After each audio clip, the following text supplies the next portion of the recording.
Assalamualaikum warahmatullahi wabarakatuh.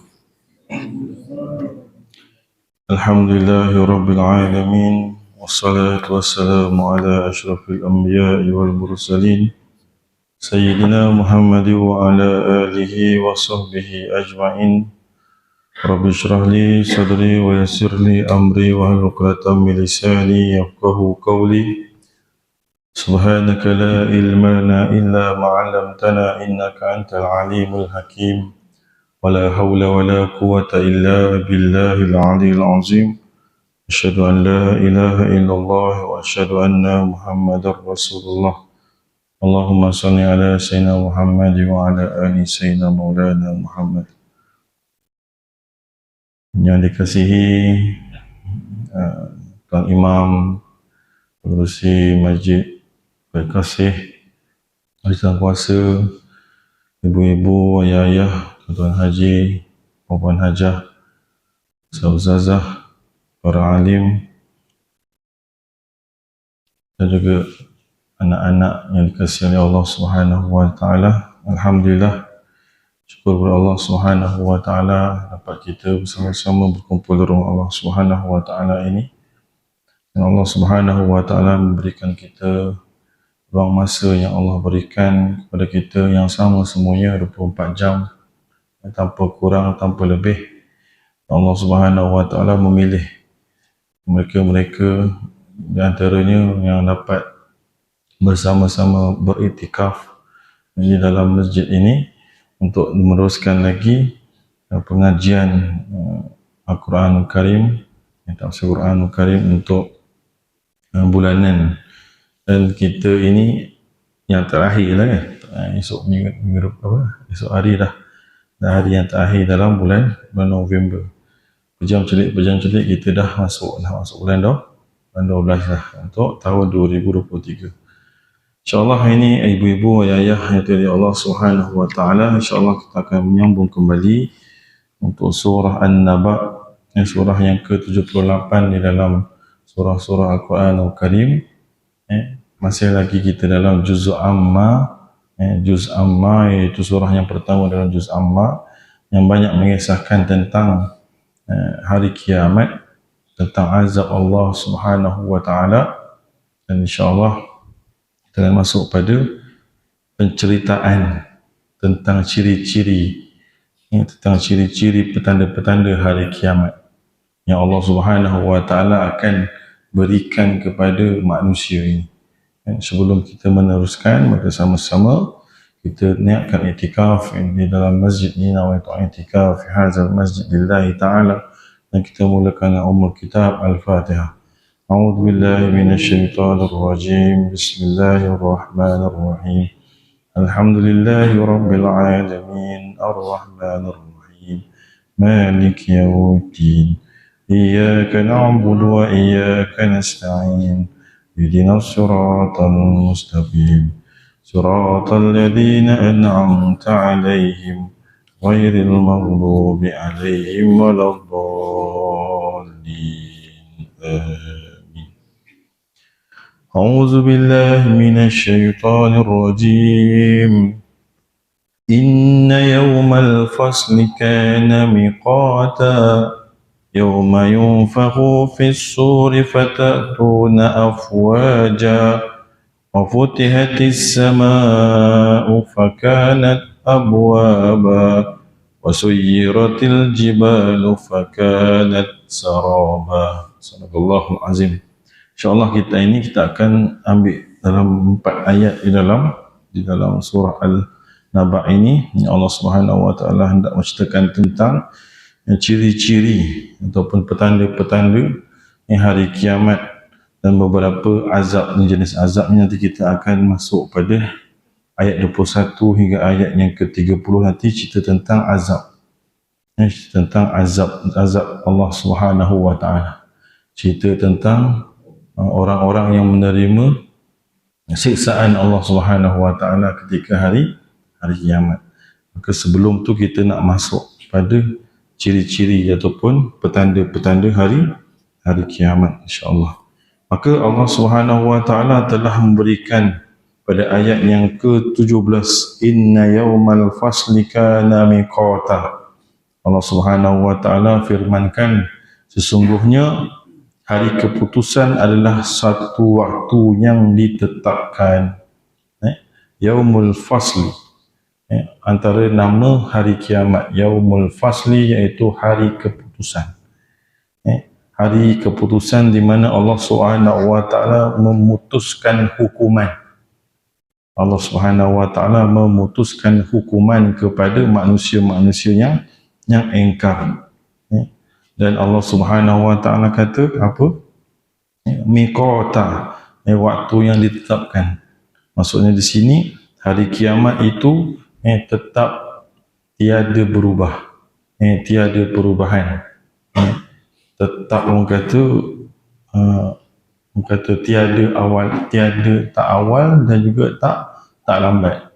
Maksudnya macam itu jugalah kalau kita ni manusia, kalau dah apa kata Allah Subhanahu wa taala dah putuskan bila kita meninggal, bila kita mati, maka tak ada awal, tak lambat. Contoh sekian, pukul berapa?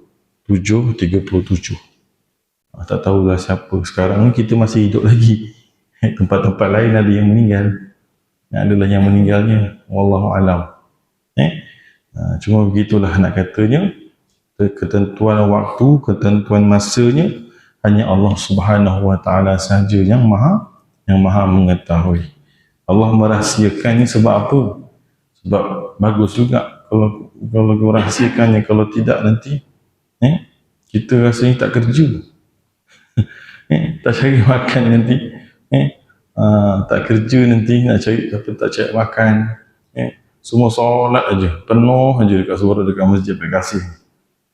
Tak kerja tak apa, dah tahu bila, dah tahu bila, ataupun kadang-kadang dah tahu bila pun buat saja je, kan. Kalau dulu masa Allahumma salli ala sayyidina Muhammad, masa waktu PKP dulu kan, waktu PKP dulu kita dah bersiap awal dah ni, nak solat Jumaat, takut-takut tak dapat masuk. Takut-takut tak dapat kita masuk kata masjid. Awal pergi, itu rasa kita dah paling awal dah tu 12.30 dah kita dah, orang kata dah pergi dah ni, konon-konon yang dapat lah, sampai-sampai dah beratur dah nak masuk tu. Macam itu jugalah kita nanti. Allah Sallallahu Alaihi Muhammad. Maka al-faslu ialah hari kiamat yang tidak diawalkan maupun dilewatkan. Allah Subhanahu wa taala menyebutkan beberapa petanda-petanda tentang hari kiamat. Kita boleh lihat pada ayat yang seterusnya. Yauma yunfakhu fis-suri fatatuna afwaja. Allah Subhanahu wa taala pada hari itu Allah tiupkan apa kata serunai sangkakala, lalu kamu datang berbondong-bondong, berombongan, beramai-ramailah perginya tu. Allah Subhanahu wa taala memberikan tiupan sangkakala. Kenapa sangkakala ni? Apa maksud pasal apa? Sangkakala ni, tiupan sangkakala. Macam klasik ayatnya. Sangkakala. Perkataan Melayu klasik. Tapi itulah yang kita tahulah. Maksudnya tiupan yang di mana malaikat Israfil, Israfil kan? Israfil meniup trompet. Wallahualam bentuk trompetnya macam mana, wallahualam. Hanya Allah saja yang tahu. Dikatakan serunai, ada dikatakan trompet, itu semua khilaf lah. Semua itu tak tahu, maka itu pandangan-pandangan para ahli ulama. Kemudian Allah letakkan apa lagi? Pada ayat yang ke-19, wa futihatis samaa'u fakanat abwaba, dan langit terbuka dan terselahlah pintu-pintunya. Kata Allah Subhanahu wa taala membuka langit. Time itulah kita boleh tengok terbukanya langit. Langit tu terkoyak, langit tu terbuka. Macam mana bentuk Allah Alam, kita tak boleh nak bayang lah. Langit terkoyak macam mana? nampaklah agaknya kita dekat dengan apa, contoh apa, tak boleh nak bayang, tak boleh nak bayang macam mana bentuknya tu, langit terkoyak tu. Kita dah biasa tengok kan, tengok langit warna biru kan, tiba-tiba terkoyak gitu, macam mana bentuk terkoyak tu. Nampaklah apa-apa di sebalik terkoyakan tu, bintang-bintang yang tengah bertembung ataupun musnah, bintang-bintang yang hancur, Allahumma shalli ala sayyidina Muhammad. Kemudian pada ayat yang seterusnya, wasuyyiratil jibalu fakanat saraba. Allah Subhanahu wa taala jadikan gunung ganang bertebangan. Gunung ganang boleh terbang macam mana? Ada sayap gunung ganang tu. Maksudnya musnah dan jadi debu lah. Dan berubah menjadi fata morgana. Maka itulah orang kata sikitlah untuk keterangan 4 ayat tersebut. Maka kita masuk penerangan yang khusus untuk 4 ayat pada ayat itu. Allahumma shalli ala sayyidina Muhammad. Maka Allah Subhanahu wa taala jadikan kepada kita 4 ayat ini dalam surah An-Naba ayat yang ke-17 hingga ayat yang ke-20 ini supaya kita ini sudah orang kata sudah berjaga-jaga, meminta kita berjaga-jaga dekat tentang hari kiamat. Allahumma shalli ala sayyidina Muhammad. Sebelum ni kita dah terangkan bagaimana Allah Subhanahu wa taala yang punya kuasa, bukti-bukti kuasaan Allah Subhanahu wa taala.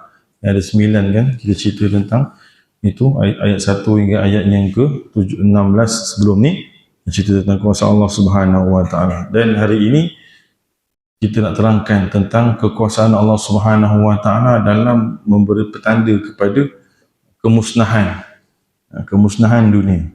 Bukan dunia saja, semualah langit, semua keseluruhannya akan hancur daripada hari kiamat. Maka hari kiamat ini Allah berikan gambaran kepada kita, dinamakan Yaumul Fasli. Banyaklah nama Yaumul Fasli, Yaumul Qiyamah, Yaumul Hisab, banyaklah tentang hari kiamat. Maka bila mana kita cerita tentang hari kiamat ni, kita kena ada rasa gerun. Rasa gerun sebab apa? Hari kiamat itu satu hari yang sangat binasa. Hari yang Allah Subhanahu wa taala jadikan tempat manusia itu tidak boleh lari kat mana, tak boleh lari ke atas bukit, tak ada, hancur bukit-bukit tadi pun hancur kan, hancur berterbangan. Pergi pancarnya, pergi mana lagi cari, pergi masuk base ataupun masuk bawah tanah pun Allah gemburkan, keluar semua kubur-kuburan. Allah jadikan begitu semua. Maka diberikan pengajaran yang pertama, Allah Subhanahu wa taala jadikan kepada kita ini hari fasli ini, di mana malaikat malaikat Israfil itu meniup sangkakala, meniup serunai, trompet untuk menidurkan manusia, mematikan manusia keseluruhannya, memusnahkan. Bila trompet yang pertama tu habis semua manusia yang tidak beriman akan melaluilah fasa tersebut. Orang-orang yang beriman insya-Allah tidak melihatlah suasana fenomena yang amat dahsyat tersebut. Kerana apa? Allah Subhanahu wa taala kata bahawasanya nanti sebelum ditiupnya sangkakala ini akan ditidurkan, akan dimatikanlah orang-orang yang beriman dengan Allah Subhanahu wa taala, lalukan angin yang sejuk di bawah ketiak-ketiak mereka, orang-orang yang beriman. Lalu je angin sebut, maka semuanya akan meninggal dunia, satu persatu. Bila mana sebelum serunai itu ataupun tanduk ditiup oleh malaikat Israfil, orang yang beriman akan meninggal. Tak jumpa lah insya-Allah. Cuma yang tinggal orang kafir, orang munafik agaknya.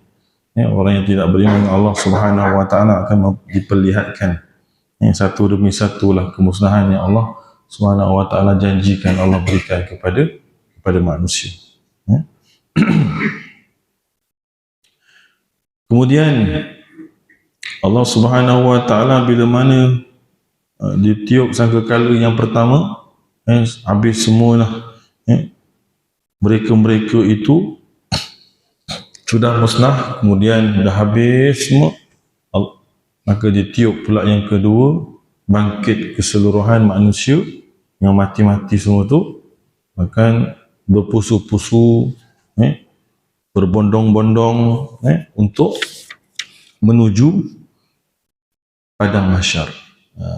Padang mahsyar, tempatnya Allah Subhanahu wa taala letakkan, tak tahulah kat mana padang mahsyar tu. Dikatakan banyaklah pandangan, dikatakan bumi Palestin, bumi Syam itulah pusat padang mahsyar, wallahu alam. Dikatakan begitu, wallahu alam. Itu pandangan-pandangan para alim ulama. Maka dibangkitkan daripada kubur dan mereka itu menuju satu persatu, satu demi satu, kumpulan demi kumpulan, maka mereka itu akan datang bersama-sama dengan rasul-rasul mereka. Mereka akan datang dengan pemimpin-pemimpin mereka. Dalam surah Al-Isra ayat 71, dalam juzuk yang ke 15 kan. Ingatlah suatu hari yang di hari itu kami panggil tiap umat dengan pemimpinnya. Yauma nad'u kullu anasin bi abaihim.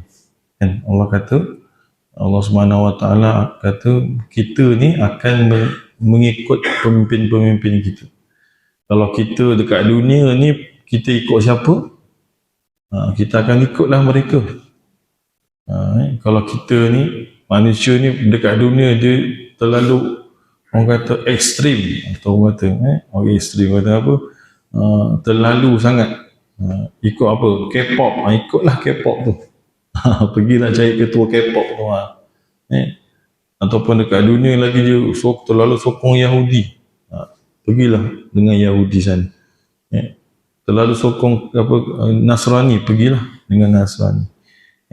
Tetapi bila mana kita ini ada pegangan kita, ada idola kita sendiri, iaitu Nabi Muhammad SAW, maka insya-Allah kita akan ikut dengan Rasulullah SAW. Sebab itu selawatan jangan tinggal, ibu-ibu, selawatan jangan tinggal. Jangan kira lah ibu, selawat aja. Allahumma salli ala sayyidina Muhammad. Insya-Allah Allah, Rasulullah SAW akan kenal kita. Rasulullah kenal kita dengan apa?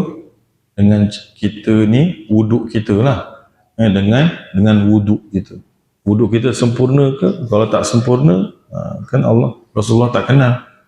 Tapi bila mana kita berwuduk dengan sempurna, insya-Allah Rasulullah kenal, dan juga selawat ke atas junjungan Rasulullah sallallahu alaihi wasallam.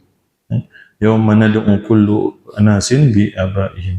Maka kita akan ikut orang-orang yang kita putuskan di dunia lagi. Kemudian petanda yang kedua Allah berikan, iaitu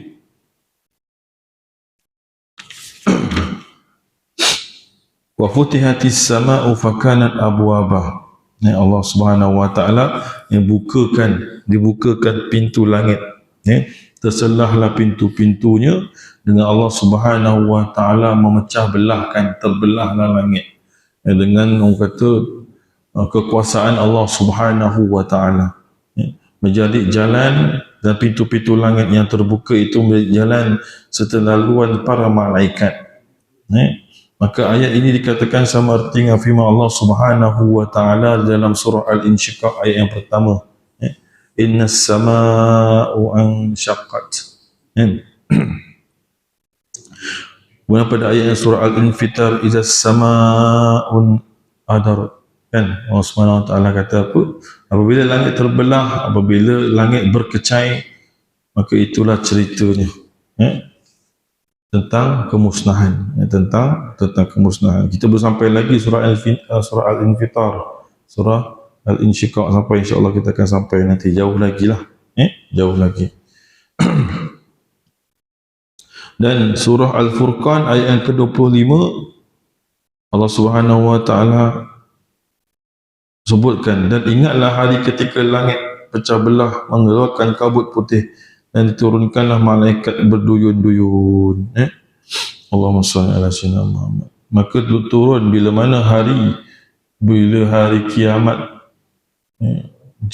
terjadi, malaikat juga turun untuk melihat keadaan manusia. Kemudian tanda yang ketiga Allah Subhanahu wa taala berikan kepada kita, iaitu pada ayat yang ke-20, wasuyyiratil jibalu fakanat saraba. Gunung ganang bertebangan dan berubah menjadi fata morgana. Maka bila mana gunung ganang berkecai, pecah, gunung ganang yang kuat itu, yang kukuh tu boleh pecah, yang boleh terburai, yang boleh orang kata menjadi seperti debu-debu. Nak kata memang hancur lah. Tak boleh nak bayangkan kita macam mana gunung ganang boleh hancur. Kita dekat sini yang paling tinggi apa? Bukit Soga kan, ataupun bukit apa nama itu, orang panggil bukit wireless. Kita pun sebelah pun dah berdebu dah. Sebelah pun dah habis dah. Kalau ibu pergi minyak beku, kalau pergi ngala ke minyak beku tu toleh belah kiri. Daripada bandar nak pergi minyak beku toleh belah kiri. Ada satu tempat tu orang panggil bukit wireless, bukit apa tak lupa dah saya. Orang panggil Bukit Banang. Orang panggil bukit wireless kat situ. Boleh jalan kaki daripada atas daripada bawah sampai ke atas. 1 jam naik, 1 jam turun. Yang dulu masa zaman badan kurus selalu juga naik. Sekarang badan dah gemuk tak larat. Naik 1 jam naik, 1 jam turun. Begitulah ceritanya.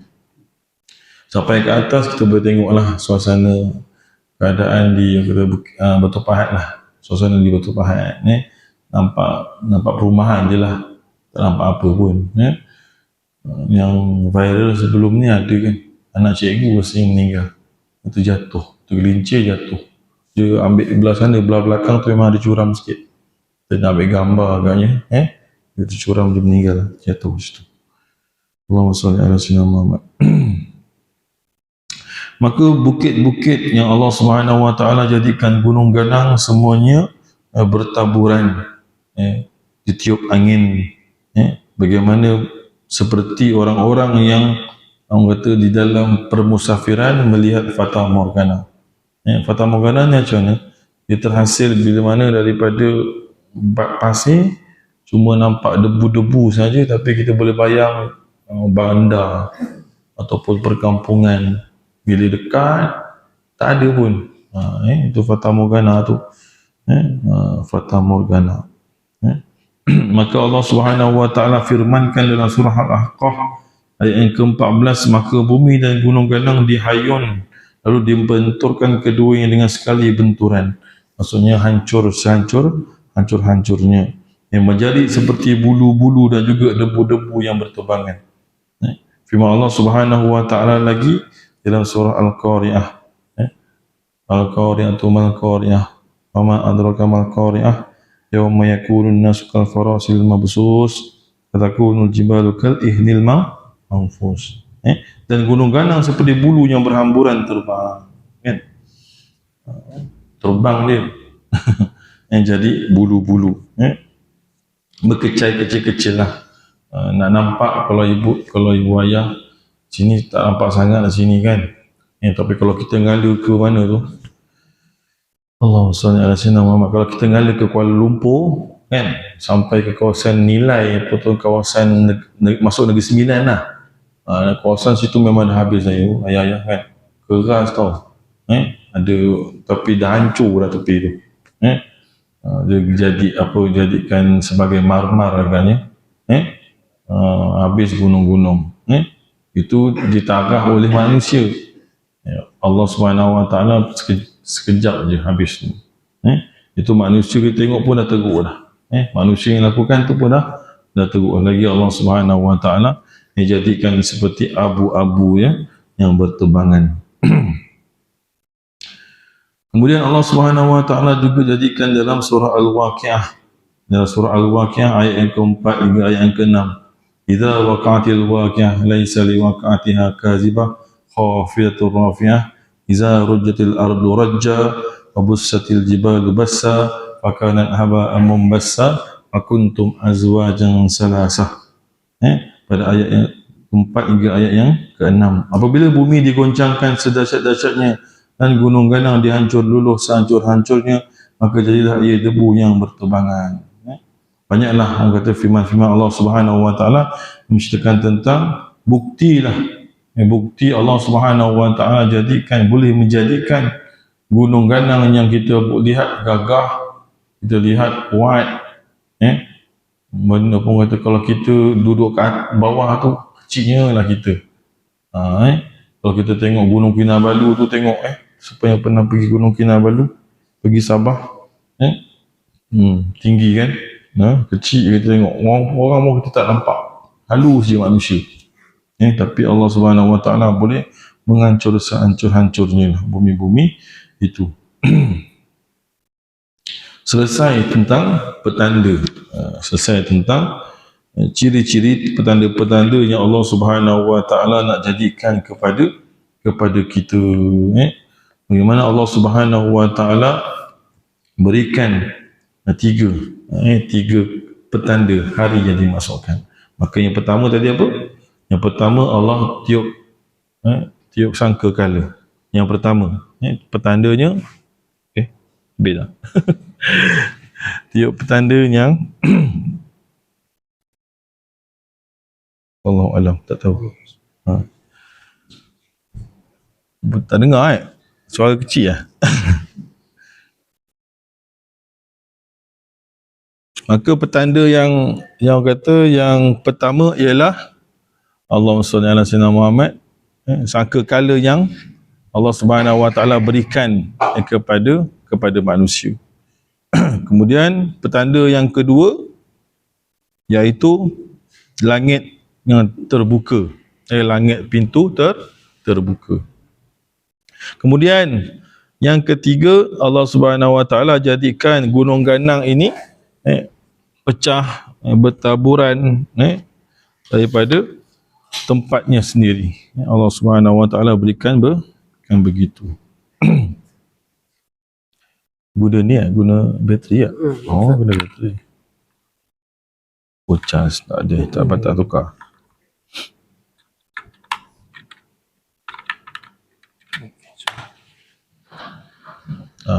Itulah kan. Sebab kisah kita biasa kalau saya helwa tu, tak payah pakai mic pun tak apa kan, dia beratur je pusing gini kan. Kalau ibu-ibu noh jauh di sana tu, saya tak dengar lah ibu. Takut ibu tak dengar. Ayah-ayah yang kat belakang tengah santai-santai dengar tu tak dengar lagi. Maka selesailah tentang tanda-tanda hari yang dimasukkan sebagai hari kiamat, sebagai tanda kedatangan hari kiamat. Maka bila mana dah selesai tentang hari kiamat itu, maka akan adalah keputusan yang ditetapkan hukuman oleh Allah Subhanahu wa taala. Maka Allah Subhanahu wa taala masuk terus kepada ayat yang seterusnya dalam surah An-Naba, menceritakan tentang jenis-jenis azab, jenis-jenis azab yang Allah berikan kepada manusia. InsyaAllah kita sentuh sikitlah. A'udzubillahi minasyaitonirrajim. Inna jahannama kanat mirsada lit-taghina ma'aba labisina fiha ahqaba la yazukuna fiha bardan wala sharaba illa hamiman wa ghassaqa jazaa'an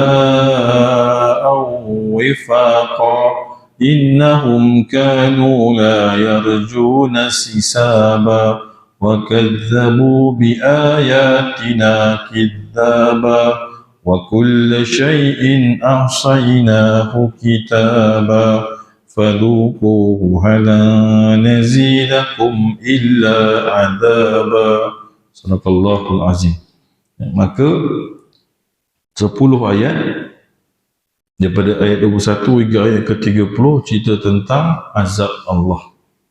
Azab Allah. Bila mana dengar cerita tentang azab Allah ini, apa dia?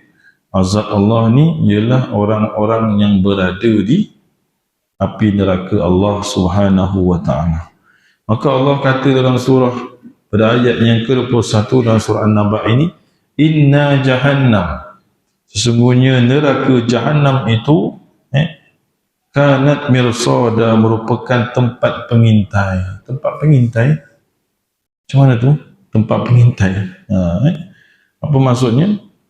Maksudnya neraka jahannam itu sentiasa mengintai dan menunggu. Sentiasa mengintai dan menunggu manusia-manusia yang akan diterima azab Allah Subhanahu wa ta'ala, sentiasa mengintai dan sentiasa menunggu.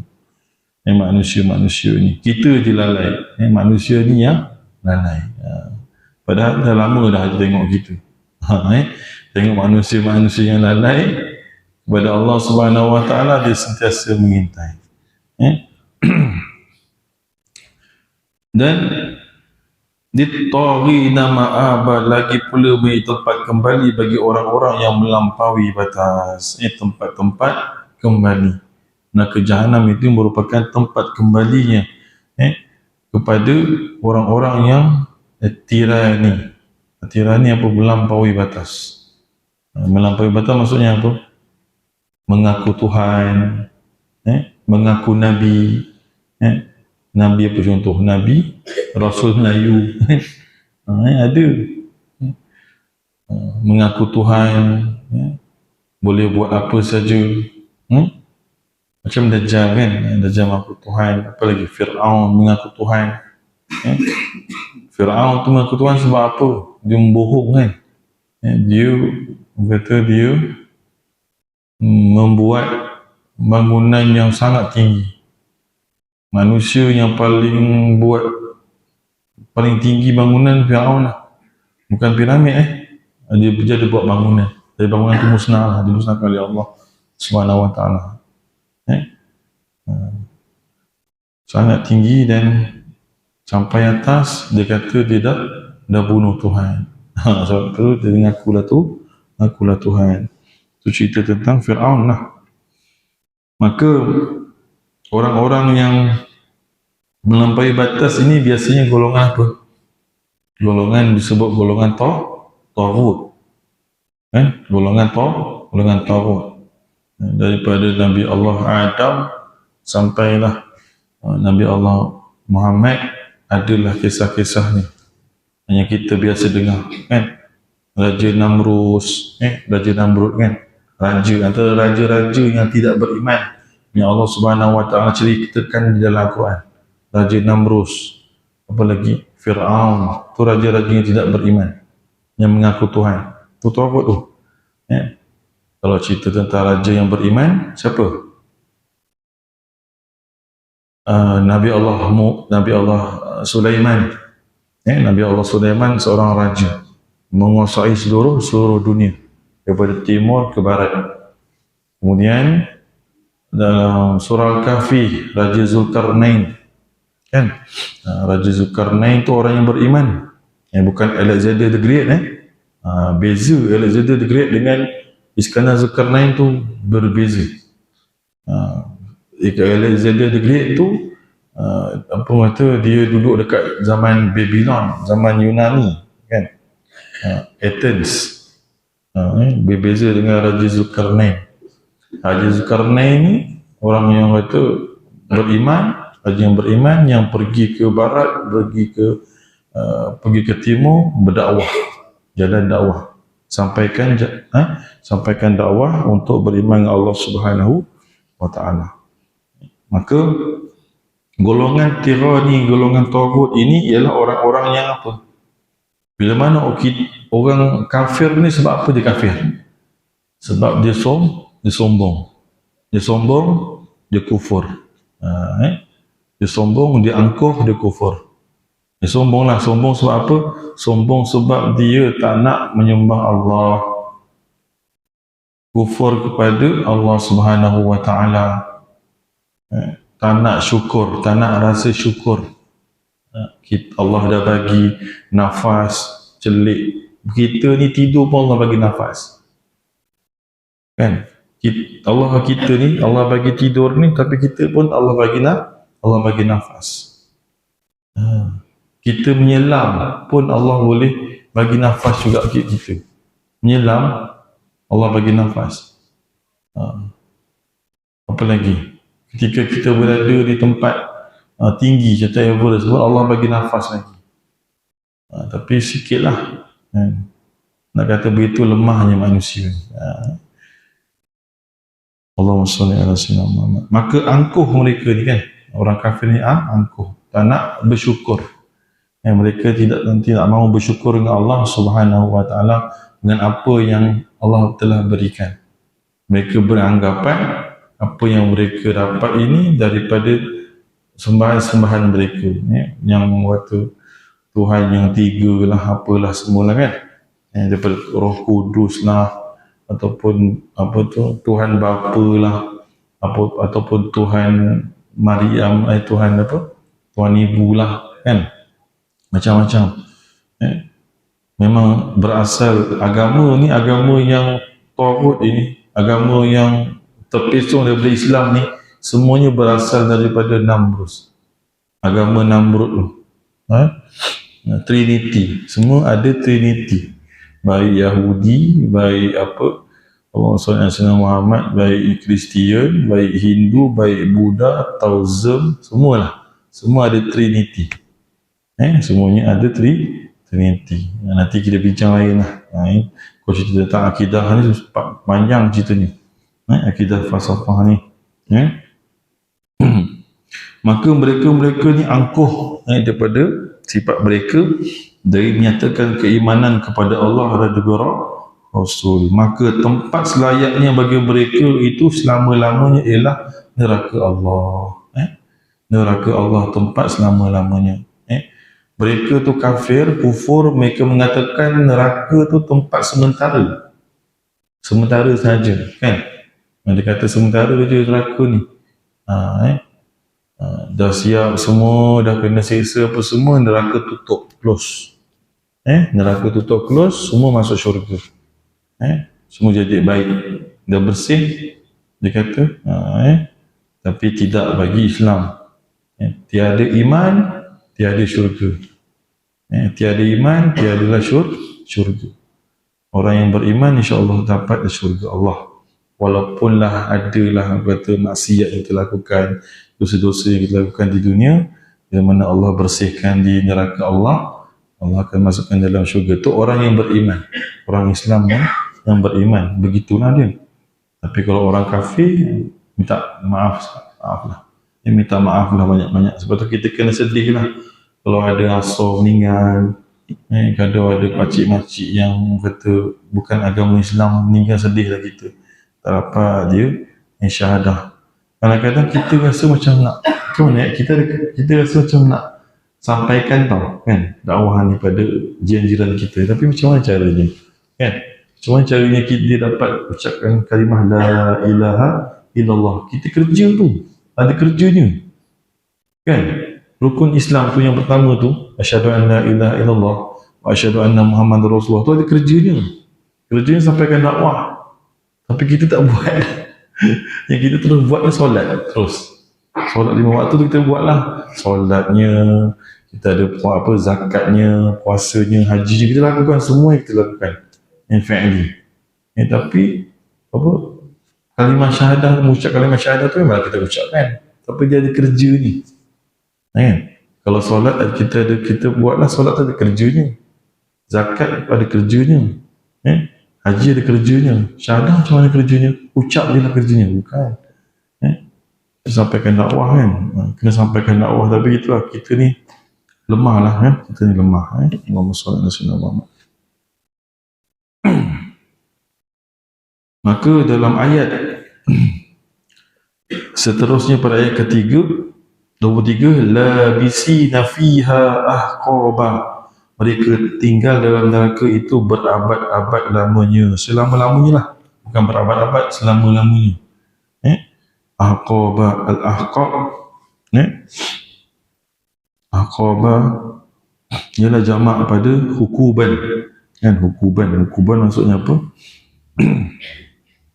Jarak masa yang panjang, jarak masa yang panjang, hukuban. Ataupun dalam mufradnya hiqab, hikbah, iaitu jarak masa yang panjang. Maksudnya satu hukum bersamaan berpanjang-panjang lamanya, tak tahulah berapa ratus tahun. Kalau kita lah diceritakan Rasulullah SAW kedalaman Allahumma salli ala sayyidina Muhammad, kedalaman neraka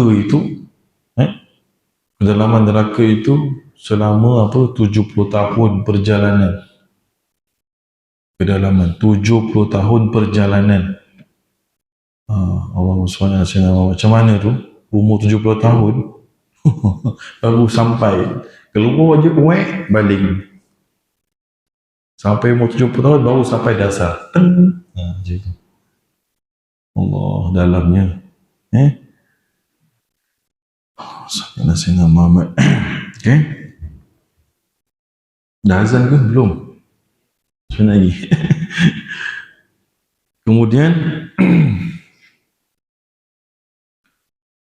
keadaannya itu akan sentiasa diintai, maka neraka jahanam itu sentiasa mengintai golongan-golongan taghut ini, golongan-golongan taghut ini. Maka 3 ayat 21, 22 dan 23 itu menceritakan tentang neraka Allah Subhanahu wa ta'ala. Banyak lagi lah lepas ni, 24 sampai 30 menceritakan tentang neraka Allah Subhanahu wa ta'ala.